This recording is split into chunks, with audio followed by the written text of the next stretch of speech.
Hey guys, welcome back to We Watch Movie. I'm Mike. I'm Jay. And we have returned to glory with Batman Begins. It begins again. It really does Thank begin you, again. God. Here comes that white-faced fucker, an asshole like no other. He's a big old piece of shit. Wants to stab your sister's tits cause he's a white-faced fucker. Loomis can't recover. Dr. Challenge drunk again, sleeping with your sister's friends. Do you want to know about the darkness? I said, God damn. God damn you, The last one was so shitty they had to pretend it didn't exist. I And say, feel no, like- this is the first Batman movie. I swear to God. Yeah, I feel like when Batman... Well, you know what's really interesting with Batman Begins is when it came out, nobody had expectations at all. Like, you had no expectations because Batman and Robin was the last Batman movie that had been in theaters. So when you saw this, you're like, I hope to God it's better than Batman and Robin. Batman's So, back, all right. yeah, and then when you went in and saw it, it was like watching Mozart perform the Fifth Symphony. You're like, holy shit, this is amazing. I feel like it was that scene in Little Giants. He was like, Giants, giants, help us, God. Like, cause you know, because I remember seeing the trailer for this. It was a teaser trailer. I didn't even know anything about them rebooting Batman or anything like that. And I was I don't know what movie I was seeing, but the trailer came on. It was one of those teaser quick ones. And it was just it was creepy because I thought it was a horror movie. The way it was shot, it kind of looked like a horror movie. And then it's like, where are you? And it was like, here. Yeah. And then I was like, holy shit, this is a fucking horror movie. And I was like, I heard that boom, boom, boom, boom, and the Batman symbol. I was like, what fuck? Like, it looks so cool. It was so different. Dude, it's that exact same thing happened to me. It's the last time I can really remember before the internet being surprised by a movie trailer like that. And it's a great memory because you're sitting and watching something we didn't give half a fuck about. Like, I remember just sitting there like, oh, it's a regular movie, you know, at the old Movies 9 watching it. Yeah. And then that comes on and you're like, wait, what? Wait, what? Is that fucking... Oh my... It's fucking Batman! It's back! It's happening! Oh God, it's happening! It really was like Little Giants because when, you know, everybody thought it was dead and it was over with, but then Christopher Nolan came out and ran the annexation of Puerto Rico and fucking saved us all. That's right, he did. And he came out of nowhere. Like, could you imagine today? I was thinking when I was watching this. And he did it without John Madden's help, by the way. If Christopher Nolan had never made a Batman movie, but he was still as esteemed as he was today. If it came out in the news today, like, oh my gosh, the new Batman's going to be done by Christopher Nolan, we'd all be shitting bricks going, I wonder what that's going to be like. I wonder what that's going to be like. And it was better than anybody could possibly imagine, even though there was no hype behind his name then. He'd only done Following and some other shit. But, dude, this movie was... Well, they did something really incredible and unique in this, is that before, everybody knew the story or the origin of Batman as far as like he watched his parents get murdered in front of him. This one actually explores that in a lot more depth. And then they show the training with Ra's al Ghul. The first 40 minutes of this movie where Batman is like lost inside the prison systems in different parts of the country and then gets recruited by Ra's al Ghul and all that training that happens and then reflecting on what justice is versus vengeance. I swear to God, dude, the first 40 minutes of this movie is some of the best filmmaking ever fucking done on film. Like, regardless of it being a superhero movie, maybe the best, top 5, maybe. That's fair to say when you look at the mess he had to sort through. Like, he sorted through all this lineage, all the stuff that had happened before with Batman, and he came out with this. And it was something that nobody had ever did. It was like fucking Scream coming out and saving horror in the 90s. Like, he did something nobody had ever done before. And it was so impressive, this idea to go back. We've seen the origin of Batman, but we never saw how he became Batman, how he did his training, what was, like, psychologically, what was going on in Bruce Wayne's mind, how all that stuff, from the weapons to the suits to everything. Nobody even thought to do that. And it was so impressive that it actually is the reason... Batman Begins is the reason we have Daniel Craig, Casino Royale, and James Bond. Because the Broccoli's, the people who own the James Bond franchise, saw this, and they were just going to keep doing the same shit they were doing. And this inspired them to do the same thing with this that they did with Batman Begins. And that's why we got Daniel Craig's Casino Royale. Like, that's how genius of an idea it was. You know, I got to also, you know... I know there's a lot of people that do like Christian Bale a lot as Batman. They really think he's awesome as Bruce Wayne and Batman. I mean, that's fine. I think he's an amazing actor. I mean, you know, he's an amazing actor. Christian Bale is one of the best actors of all time. He really is. But as Batman and Bruce Wayne, in some ways, I just don't think he pulls it off. He's a decent Bruce Wayne, but as Batman, especially that guttural voice, it just doesn't work for me. I don't know. It just feels like someone pretending to be Batman that's not really Batman. He's my favorite Bruce Wayne. He's a good Bruce Wayne. But as Val Kilmer is so good, though. I don't know. It's hard. But yes, as Bruce Wayne, he's fine. But there's something about him. But either way, I feel like the reason why he's so memorable for a lot of people is because Christopher Nolan did such a great job with that character, and he wrote he also put around him an amazing cast that made Christian Bale shine as much as he did. I mean, this cast was fucking loaded. I mean, you had Christian Bale, Morgan Freeman, Michael Caine, Katie Holmes, Liam Neeson.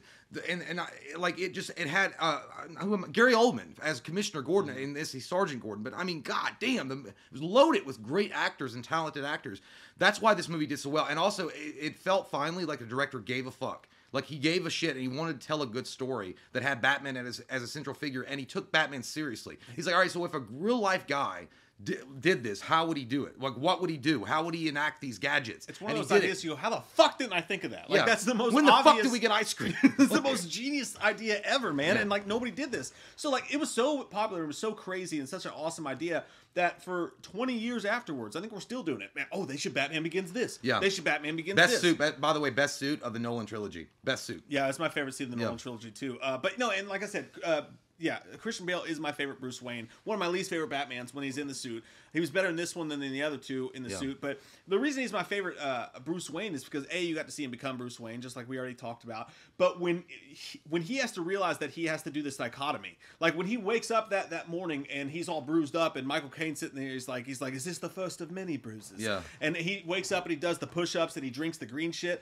It really reminds you that Batman is a man without superpowers. Like he doesn't have all these crazy like fucking wild superpowers that all these other people do. It reminds you that this guy has to be obsessed. He has to wake up, eat, drink. He doesn't even have time to breathe before he drops down the ground and starts doing pushes. It's like having a job. Because it's brutal. He is a human being, a human man that is doing this at a sheer will. Well, you know what? And also, I'm going to go ahead and say this. I think Michael Caine's the best Alfred. And I love Michael Gough. I do. I think Michael Gough is an incredible Alfred as well. Jeremy Irons was awesome. But there's something about Michael Caine. He brings a gravitas to it that I don't think any other actor had brought to that role of Alfred, since. And there's, one of my favorite lines that he says is when Bruce Wayne, and they also do a good job of showing Bruce Wayne's struggle with how he's going to enact the Bat on Gotham, like how he's going to become the symbol there, because he's trying to balance out the Bruce Wayne and the Batman identities. But then there's one where he's going to go to his birthday party. He's like, I don't care, send him away, like his party goers. And he was like, that's not just your name, Master Wayne, that's your father's name. That's all that's left of him. Yeah, he gets all teary. Yeah, I was like, dude, that's fucking great acting. Dude, Michael Caine's Alfred's a crier, and I love him for it. He gets teary all the fucking time. I love it, and it was so good though. But you know what they did was like what we talked about, the good things in Batman and Robin, and believe me, we had to dig for them.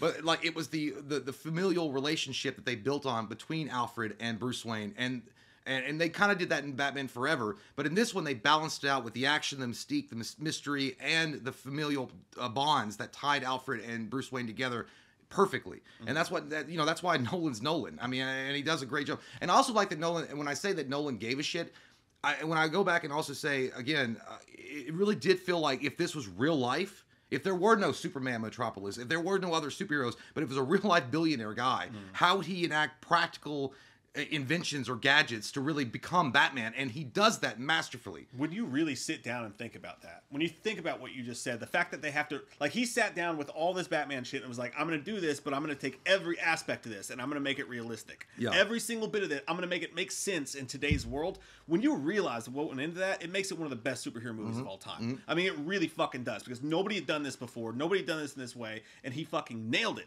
And like, so the villains themselves, even like Scarecrow, the way that he tied Scarecrow into the mob shit that was going on with Falcone, the actors that they chose for those roles, the reason Bruce even was doing fucking this, Flass, the guy that was like a henchman for Falcone, the cop, the corrupt cop, because your kids don't like falafel, even he was good. Yeah, man. And they used some horror aspects in it, which was awesome. When that guy that you're talking about, when he pulls them up on the rooftops or whatever, and he's like, "Swear to me!" Yeah, like all that shit was just. Do I look like a cop? No, you look like an asshole.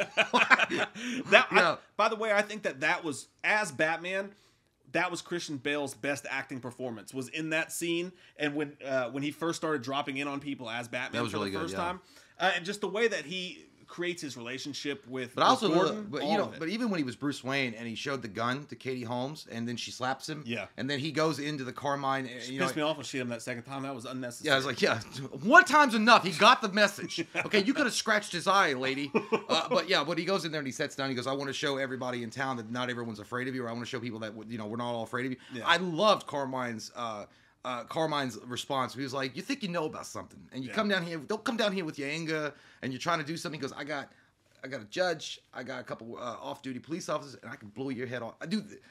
That guy was amazing, and I love that they involved the mob aspect to it as well. It felt like a lot more like grounded and realistic. And if you didn't have that, what would you have had? If they didn't think all this intricate shit out ahead of time, at the end of it, you would have had a bunch of people going, "Oh yeah, so some rich guy, his parents died, and because he's rich, he becomes Batman." But he literally went through that. Like he had to go through the fucking suck zone with that for him to be like, "Yeah, I heard he begged." Like a dog. Like a dog. He's like, "You got spunk, kid, I'll give you that." By the way, you know who that guy... I'm telling you, the acting... Everybody was so well cast, and they were like really good actors, even in the smallest of roles. Chill is Michael Breaker, I think, from the Rob Zombie films. Breaker, his first name might not be Michael, but it's Breaker. Fucking Rutger Hauer was the asshole dude that was like, "Didn't you get the memo?" That was Rutger Hauer. Yeah, the guy from only thing I know him from is Buffy the Vampire Slayer. Blade Runner. Oh yeah, he was really good in Blade Runner. I forgot about that. I'm sorry, but yeah, dude, it was amazing, like the care and time Nolan took to craft this story, and then he made sure that he cast the roles that would be perfect for on-screen performance, and then he did a great job with that. Here's the question of the day, though. I gotta ask you guys. This is serious, okay? Hans Zimmer's score versus Danny Elfman. Oh, that's tough. Why do you do that to me, Joseph? You have to no, we don't answer. You answer in the comments. You come into my gym. You don't. I don't accept your challenge at the dojo. Sweating miraculously. Don't do it. I want to lick it off your forehead. Yeah, I feel like it's like taking on Liam Neeson. Remember when Liam Neeson was like taking on Christian Bale, and at first he was like, the tiger, and then he goes, he goes jiu-jitsu, and then he goes panther. He goes like, yo, well trained. I was like, can I get one fucking hit in? God damn. And that was a perfect way, by the way, to show that Bruce Wayne had trained before that. So he didn't just learn all this shit. But he learned, but it was like very basic shit. And then like, they were going to teach him like ninjutsu and stuff. Yeah. Let me blow your mind real quick with something. Oh. Imagine this, by the way. Imagine this, you guys. And this is plausible. I mean, any way you look at it, it's plausible. What if the entire trilogy of Batman, Christopher Nolan's Batman, never happened? What if he never became Batman? And what really happened was we went up to that fucking mountain with that blue flower. He died. They smoked that blue flower together. They all became hippies. And then Christian Bale just tripped balls and he imagined the rest of the movies. Like every fucking bit of them, the Joker, everything. I think what would have happened is what would have come off that mountaintop if they'd smoked it would have been Matthew McConaughey and Woody Harrelson in the coolest laid-back superhero movie ever. How pissed would you have been if the post-credits scene to The Dark Knight Rises was him waking up, stoned as fuck in Ra's al Ghul's temple and be like, "Man, we tripped balls last night. I pretended I was a superhero." That sounds like a Kevin Smith movie. But yeah, I actually would have been fine with that if it was a comedy. It checks out. A parody, yeah. But yeah, you know, dude, like, to be honest with you, like, this movie literally saved Batman. I mean, there's no doubt. There's no way, you know, any way you slice it. I mean, you could say, you know, like, I mentioned Blade came out in 98, but I feel like what Blade did for the superhero movie industry in Hollywood was pretty much what Ra's al Ghul tells Bruce Wayne about what his parents did. He's like, yeah, their deaths galvanized the city, and Gotham has been limping along ever since. We had to finish the job. So I feel like the movie superhero business was limping along, and it would take very little for it to be toppled over, and it was this movie that finally saved it. Well, let's talk about the Tumbler, the car. Not my favorite. One of my least favorite, but it's all right. I get it works for the movie. The reason why that car is so well loved in a lot of circles is because it works so well in that trilogy. Because again, it does feel like if this could really, and I know it's stupid because I know it's like really ever gonna happen, but it kind of feels like it could happen. Yeah, like it could happen. And that's why Lucius Fox is so important to this movie, dude. When he's like applied sciences, and they do that whole thing. By the way, I cannot ignore the fact that Christian Bale is almost straight up himself in American Psycho in this movie as Bruce Wayne. Just the look of him, the fact that he's at this company, all that. It's just hilarious if you think about it. They just need more zoom-ins. But when he puts him, he's like, I'm thinking applied sciences or whatever. And he meets Lucius Fox, and they give, right there, just like they wrote in the perfect out for all of these gadgets, the suits, the Kevlar, smart, the fucking like everything. Like, who the fuck thinks of shit like that? How many times do we watch a movie that has gone through the machine of Hollywood and they splat it out on the screen? It's been millions of dollars, and us fans can sit and watch it and go, you shouldn't have done that, you could have done this, you could have done this. This is one of those few fucking movies that is smarter than the fans. It thought of shit none of us ever fucking thought about. Yeah. It is a goddamn gem in the world of movies. And I think that goes back to Nolan actually giving a shit about the characters. And I'm not taking nothing from Tim Burton at all. Tim Burton did care about that vision that he wanted Batman to be. He took nothing and made it something. And then Nolan, because I mean, that, to be honest, like Tim Burton was coming off, he was definitely coming into a really hard nut to crack as well, because everybody remembered Adam West's Batman. That was the only time live action Batman. Like, that's all they remember was the 60s. And to be fair, Tim Burton made a Tim Burton movie. But I feel like trying to make one of these movies, here's the difference between Tim Burton and Nolan. I think that Tim Burton was more focused on the vision of what Batman should be and what it should look like on screen. And then Nolan was like, we already got that. We already understand what the vision of Batman, but now I want to concentrate on the characters and build it from the ground up. Just meditate on this for 1 second. Like, just I don't like meditations. Meditate on this for a second. Imagine Christopher Nolan never fucking did this. Like, this movie never happened. It would suck, man. Like, even with everything going on in the Batman universe and superhero movies, had he not come in here and done this movie, the last taste in our mouth we had was Batman and Robin. Who picks that up and what do they do with it? What's left of it? I feel like if Nolan had never done this movie, it'd be like asking someone, what if McDonald's didn't exist? He saved Batman. It was like, yeah, I couldn't see my life without it. Dude, he saved Batman in the same way Scream saved horror in the 90s. Like, it's just... It's insane. And that's why it's a 9.5 to me. Damn near fucking 10. And I want to give it a 10 in my heart and crotch. I really fucking do. Yeah, I'm going to give it a 9.5. Because, it's really hard for me to pick anything that I didn't like in it that wasn't executed almost perfectly. Really, the only reason you can't give it a 10 is because it's not as good as The Dark Knight. That's really it. It was like the only thing. Oh, yeah, I was missing Heath Ledger. But I got to go with a 9.5 as well, because there's really nothing about it that I feel that is bad. Like, it's a 2 hour and 20-minute movie, and it feels like nothing. When you watch it, it's so absorbing, and it gets you into that world of Gotham through the eyes of Christian Bale's Bruce Wayne. That the time flies, and I mean that's the sign of a seriously good filmmaker. When you're able to watch it from an audience perspective and you don't even know that the time has flown by because you're so involved in everything that's going on. Now, I will say the reason why I could give it this, I could give it a little bad score on this, just a tiny nitpick, just a little pierce.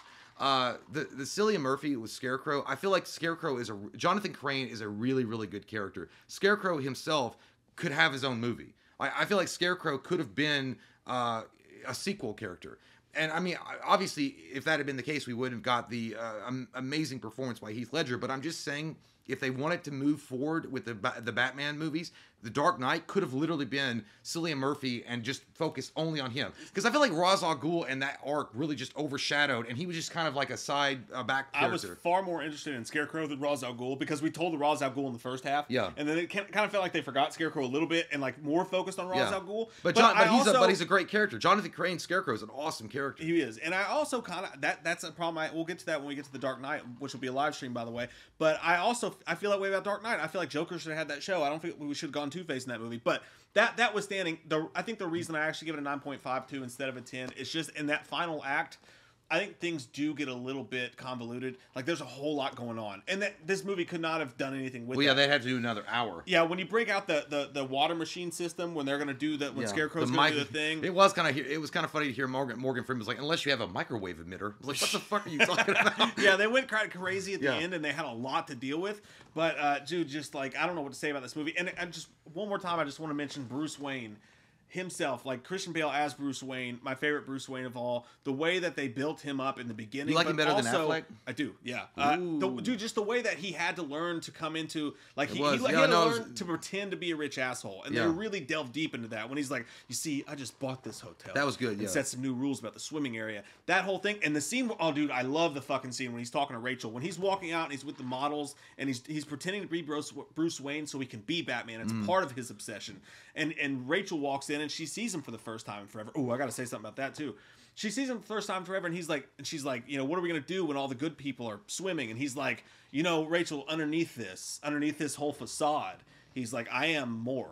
Like that. I thought that was a really touching really good scene. Pickup line too. See, if you get caught with your pants down being a drunk asshole and your girlfriend or wife walks, you're like, this is not who I am. I love that whole story. I love that whole idea of that. Yeah, it was it beautiful. really is good. Yeah. But last thing I want to say, Katie Holmes' character, she was fine, but what was her name? Rachel. Yeah. Rachel! You've been poisoned by a psychotropic hallucination. How do we forget that? Like, that's like forgetting Martha. Oh my god, dude, how good was the scene where where Batman is learning the ropes and shit, and Scarecrow gets him with the gas, and he's on top of that roof, and he's on fire. He's like, oh, fuck? He's like, Alfred, I've been set on fire and I'm on a rooftop. Good luck finding me. That really told the story of him and Alfred's connection, because he was a scared little kid looking for his dad, basically. He was like, Alfred, please. And then he's in the backseat of the car and Alfred's like crying. It's like when you pick up your friend after he's had too many shooters at the fucking tiki hut and he's wasted in your backseat throwing up. You're like, you'll be okay, I think it's man. more like your dad picking you up from the drunk tank. Well, it's like a dad. We won't tell your mother about this. Yeah, and a more serious thing, it's like a dad picking up his alcoholic son after he fucked up again. But, you know. And just listening to him rant and rave in the back seat, you're like, I raised you better than this. How long has it been? 3 days. I will say, I remember why I don't know if it's Bruce. Well, I guess it would be, because he's not in the mask. But there's 2 scenes specifically that I was like, holy shit, this is, because I got teary-eyed on the last. But the first one, when the mansion gets set on fire and he's like down in the service tunnels.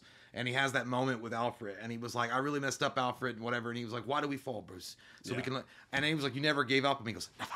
Like, I was like, that was fucking great. And then that one scene at the very last part of the movie when Lieutenant Gordon, because he got promoted, says, I never got to say thank you. And he's like, and you'll never have to. Yeah. And I was like, fuck yeah, dude, that's and then he jumps off the building and then it goes Batman Begins. I'm like, that's how you end the movie, bitch. I loved all that. I loved it. What I fucking hated though was Katie Holmes' character, Rachel, at the end. She became to me just second place to only one person, and that's Kirsten Dunst's Mary Jane in the Spider-Man movies. She's like, I don't know, I like him, I like you, but now that I know you're Spider-Man, I kinda like you.